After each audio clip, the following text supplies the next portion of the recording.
Branding plays an important role in businesses. Switzerland has a very strong brand of its own. The designation Made in Switzerland and the Swiss flag projects a welcome image of quality and reliability.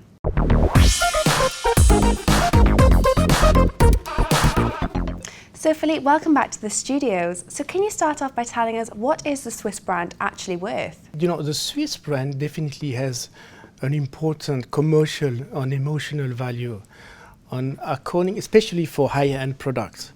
According to the consultancy Future Brand, the Swiss brand is ranked #1 in the world for luxury products.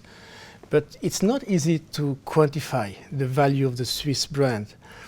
But according to a study made by the University of St. Gallen, the premium that people are willing to pay to buy a Swiss product or Swiss service range from 0% to more than 100%, depending on where they buy it, on what type of products. And what is the official entity for the granting of Made in Switzerland, the Swiss brand, and what's it actually worth? We don't have an authority in charge of granting the right to use the Made in Switzerland designation or to use a Swiss cross. So we don't have fees, but of course there are some criteria. To sum up, the philosophy of the criteria is that it must be true. Actually, in 2015, the federal government, the federal cabinet decided to modify the law, and the new law will be applied in year 2017. According to the new law, the designation Made in Switzerland will be stricter, more precise and easier to enforce. Basically, there are to simplify, there are three basic categories. Let's say there are four, but I will mention three. One is for the natural product, and for the natural product, it has to be harvested in Switzerland, like wheat.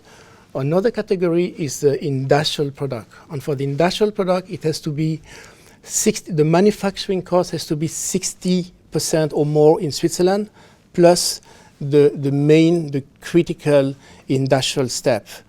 The third category is service. So the headquarters has to be in Switzerland, and the actual administrative service have to take place in Switzerland. So you've mentioned the criteria, but how can the enforcements be made? You know, if it is in Switzerland, enforcement is relatively easy because the criteria I mentioned are part of the Swiss law, and the Swiss law apply in Switzerland, so it's easy to enforce in Switzerland. What is more difficult and maybe more critical is enforcement abroad.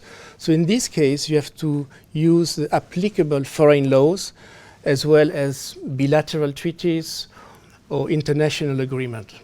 So are the rules regarding Swissness and Made in Switzerland the same as Swiss origin? So we have, as you mentioned, Jessica, we have Made in Switzerland, which is part of Swissness, and we have the Swiss origin.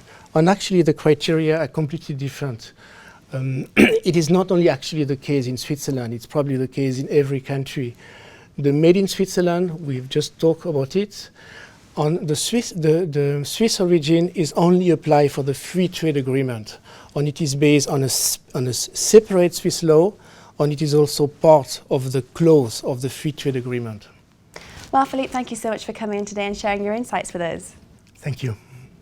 Well, that's all from myself and Philippe, but for all the latest Dukascopy updates and exclusive interviews, keep clicking back to Dukascopy TV. Goodbye for now.